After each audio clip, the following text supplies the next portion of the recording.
Hello बच्चों, आज मैं फिर राम लक्ष्मण परशुराम संवाद के शेष 3 पद को लेकर उपस्थित हूँ।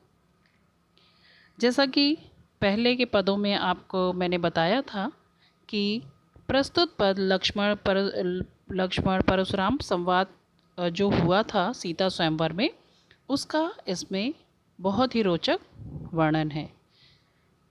और उसी संदर्भ में देखते हैं कि आगे कौन सा प्रसंग है। जो बिलोक अनुचित कहो क्षमो महामुनि धीर, सुनि सरोस भृगु वंश मुनि, बोले गिरा गंभीर। वो कहते हैं कि हे महामुनि, जो विलोक अनुचित कहो कि जो भी यदि मैंने आपके धनुष बाण और आपके कुठार को देख करके जो कुछ भी कहो क्षमो, जो कुछ भी अनुचित कहा है, उसके लिए हे महामुनि धीर मुझे क्षमा करें। सुनि सरोस भृगु वंशमणि, यह सुनकर भृगु वंशमणि परशुराम जी क्रोध के साथ गंभीर वाणी में बोले। कौशिक सुनो मंद येहु बालक। फिर परशुराम जी अत्यंत क्रोधित होकर के कहते हैं, हे विश्वामित्र, कौशिक मतलब विश्वामित्र, कि हे विश्वामित्र सुनो, मंद येहु बालक, यह बालक अत्यंत मूर्ख है या मंद बुद्धि और कुटिल है।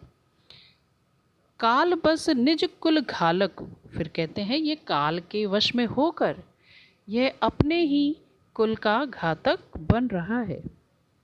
भानु वंश राकेश कलंकु,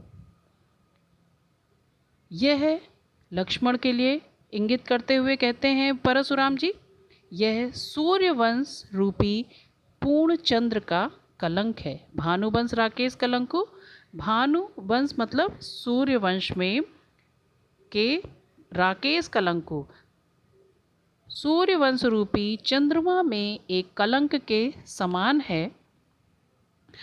निपट निरंकुश अबुध असंकु, कहते हैं ये अत्यंत ही अनियंत्रित बालक है जिस पर कोई अंकुश लगाना कठिन है या निरंकुश व्यक्ति है। अबुध महामूर्ख है, असंकु और अत्यंत निडर है।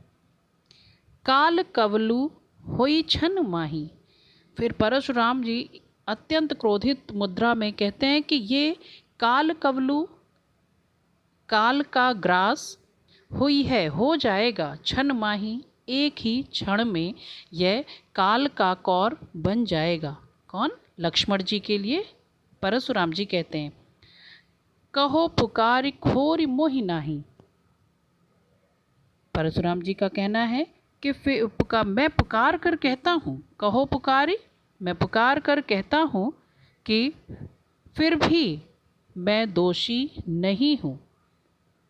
तुम हटकऊँ जो चहूँ उबारा, यदि, फिर वो विश्वामित्र की ओर संबोधित करते हुए परशुराम जी कहते हैं कि यदि तुम हटकऊँ जो चहूँ उबारा, यद्यपि तुम इसको चाहते हो, इस संकट से उबारना, इस संकट से यदि तुम इसे उबारना चाहते हो, यदि तुम इसे बचाना चाहते हो, तो कही प्रताप बल रोष हमारा। फिर कहते हैं इसको समझाओ, हे विश्वामित्र जी, इसको समझाओ कि इसको बताओ कि मेरा क्या प्रताप है, क्या बल है और मेरा कैसा क्रोध है। उनके कहने का तात्पर्य है कि यदि तुम इसे बचाना चाहते हो तो मेरे यश, बल और क्रोध को बताकर इसे मना कर दो।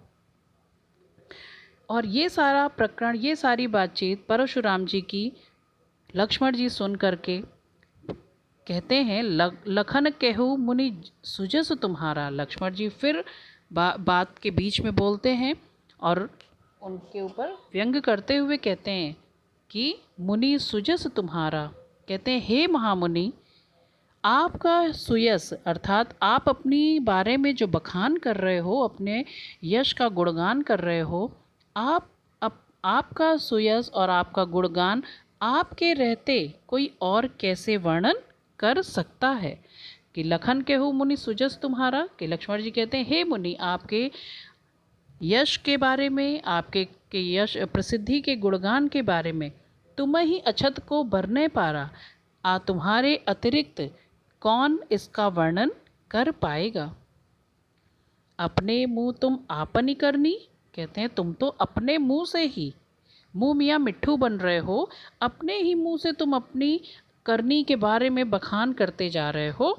बार अनेक भांति बहु बरनी, कि कहते हैं कि तुम तो अपने मुंह से ही अपनी करनी का अनेक बार और अनेक प्रकार से वर्णन कर चुके हो और अपनी ही प्रताप को बता चुके हो। ना ही संतोष ता पुनि कछु कहो, फिर कहते हैं फिर भी आप अनेकों बार अपने वीरता और अपनी प्रताप के बारे में बखान कर चुके हैं, फिर भी यदि ना ही संतोष हो, यदि आपको फिर भी संतोष नहीं होता है तो पुनः कछो कहो, फिर कहते हैं तो आप पुनः कुछ कहिए अपने बारे में, फिर कुछ कहिए। ऐसा उन्होंने व्यंग करते हुए कहा कि जनि रिस रो की दुसह दुख सहो, और अपने क्रोध को रोक करके इस असहनीय दुख को मत सहो।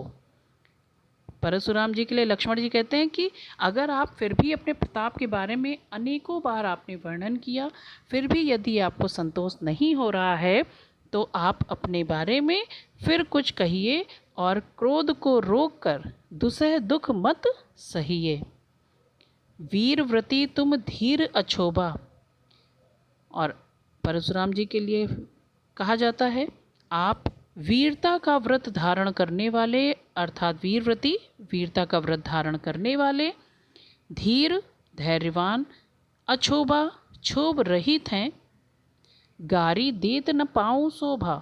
फिर कहते हैं आप परशुराम जी के लिए लक्ष्मण जी फिर कहते हैं कि आप अपशब्द कहते हुए शोभा नहीं पाते हैं। सूर समर करनी करही, जो सूर व्यक्ति होते हैं, शूरवीर होते हैं, समर युद्ध पे अब कार्य करते हैं, वीरता का कार्य करते हैं, कहीं न जना वहीं आपू, और कह कह कर अपने वीरता का बखान नहीं करते। विद्यमान रन पाए रिपु, और अपने शत्रु को विद्यमान पाकर रण में, रण क्षेत्र में अपने पाए रिपु शत्रु को पा करके कायर कथई प्रतापु, जो कायर व्यक्ति होता है वही अपने प्रताप की डींग मारता है। इसलिए जो वीर व्यक्ति होते हैं वो युद्ध में कार्य करते हैं, अपने बारे में बखान नहीं करते, और जो कायर व्यक्ति होते हैं वे शत्रु को युद्ध क्षेत्र में उपस्थित पाकर भी अपने प्रताप का वर्णन कर अपनी डींगे मारते हैं। तुम तो पांचवा पद देखते हैं, तुम तो काल हाँक जनु लावा। फिर लक्ष्मण जी हंसते हुए व्यंग करते हैं कि मानो आप तो काल हाँक जनु लावा। ऐसा वो क्यों कहते हैं? इस पंक्ति में कहते हैं कि तुम तो ऐसा प्रतीत होता है आप तो काल को, अर्थात मेरी मृत्यु को या मेरे मृत्यु के समय को हाँक हाँक कर बार बार मेरे लिए ही, बार बार मोहि लाग बुलावा, मेरे लिए ही बुलाते हैं। क्योंकि परशुराम जी ने कितनी बार उनको धमकी दी कि मैं इसको अभी मार दूंगा, मैं तुम्हें क्षण भर में मार दूंगा और अपने ऋण से उऋण हो जाऊंगा। इस तरह के वो कितनी बार वो धमकियां दे चुके। तो लक्ष्मण जी फिर कहते हैं कि ऐसा प्रतीत होता है कि मानो आप तो काल को हाँक कर बार बार मेरे लिए ही बुलाते हैं। सुनत लखन के वचन कठोरा, लक्ष्मण जी के ऐसे कड़वे और ऐसे कठोर वचनों को सुनते ही परशु सुधारी धर्यु कर घोरा, परशुराम जी ने अपने भयानक फरसे को सुधार कर हाथ में ले लिया। सुधार कर मतलब उसको सही तरीके से उसको हाथ में युद्ध के लिए धारण कर लिया। अब जनी देव दोष मोहि लागू, अब लोग, फिर परशुराम जी कहते हैं कि अब लोग मुझे दोष ना दें। कटुवादी बालक बद जोगू, यह कड़वा बोलने वाला बालक बद जोगू वध करने योग्य है। बाल बिलो की बहु मैं बाँचा, कहते हैं बालक बिलो की, बालक समझकर ही मैंने इसको बहुत बचाया है। यह येहूँ मर निहार भा साँचा, और अब यह सच में भा साँचा, अब यह सच में ही मरने को आ गया है। कौशिक कहा क्षमेउ अपराधु, कौशिक विश्वामित्र जी के लिए कहा गया है। विश्वामित्र जी फिर कहते हैं क्षमेउ अपराधु, इसके अपराध को क्षमा कीजिए। बाल दोष गुण गण ही न साधु, और विश्वामित्र जी लक्ष्मण जी को क्षमा याचना कहते हैं कि लक्ष्मण के लिए क्षमा याचना करते हैं परशुराम जी से, कहते हैं कि इसके अपराधों को क्षमा कर दीजिए। और साधु लोग बालकों के गुण दोष नहीं देखते, वे उनको बच्चा समझ करके छोड़ देते हैं, तो इसलिए उसके अपराध को आप कृपया क्षमा कर दीजिए। खर कुठार में अकरुण को ही आगे अपराधी गुरुद्रोही, के परशुराम जी कहते हैं तीखी धार का यह मेरा कुठार है, और मैं दया अकरुण, मैं दया से रहित, क्रोधी को ही मतलब क्रोधी स्वभाव का हूँ, और आगे मेरे सामने यह अपराधी गुरुद्रोही, गुरु से द्रोह करने वाला अपराधी मेरे सामने है। उत्तर देत छोड़ो बिन मारे, मेरे सामने उत्तर दे रहा है, और इतने पर भी छोड़ो बिन मारो, इतने पर भी मैं इसे बिना मारे छोड़ रहा हूँ। केवल कौशिक सील तुम्हारे, वह भी हे विश्वामित्र तुम्हारे सील स्वभाव के कारण। क्या कहते हैं परशुराम जी? कहते हैं कि यह मेरा तीखी धार का कुठार है, और मेरे अंदर दया नहीं है, मैं दया रहित क्रोधी स्वभाव का हूँ, और मेरे सामने यह अपराधी गुरुद्रोही उत्तर देता हुआ सामने उपस्थित है, फिर भी इसको इतनी बात पर भी मैं इसे बिना मारे छोड़ रहा हूँ। केवल कौशिक शील तुम्हारे, हे विश्वामित्र जी, सिर्फ तुम्हारे शील स्वभाव के कारण। नाता यही काट कुठार कठोरे, नहीं तो मैं अपने इस कठोर कुठार से काट कर गुरही उरिन होते श्रम थोरे, इसे कठोर कुठार से काट कर थोड़े ही श्रम थोड़े ही परिश्रम से मैं गुरु के ऋण से उऋण हो सकता हूँ। उऋण मतलब मुक्त हो सकता हूँ। गादि सुनो कह हृदय हसी, मुनिहै हरिहरे सूझ। गादि सुन कहा गया है विश्वामित्र जी के लिए कि विश्वामित्र जी मन ही मन हंसकर कहते हैं अपने मन में कि मुनि को अर्थात परशुराम जी को हरा ही हरा सूझ रहा है। कहने का तात्पर्य है कि परशुराम जी इतने शक्तिशाली और इतने पराक्रमी थे कि ये जहाँ युद्ध होता था सर्वत्र विजयी हो जाते थे, और इसलिए ये श्री राम और लक्ष्मण जी को साधारण क्षत्रिय समझ रहे हैं।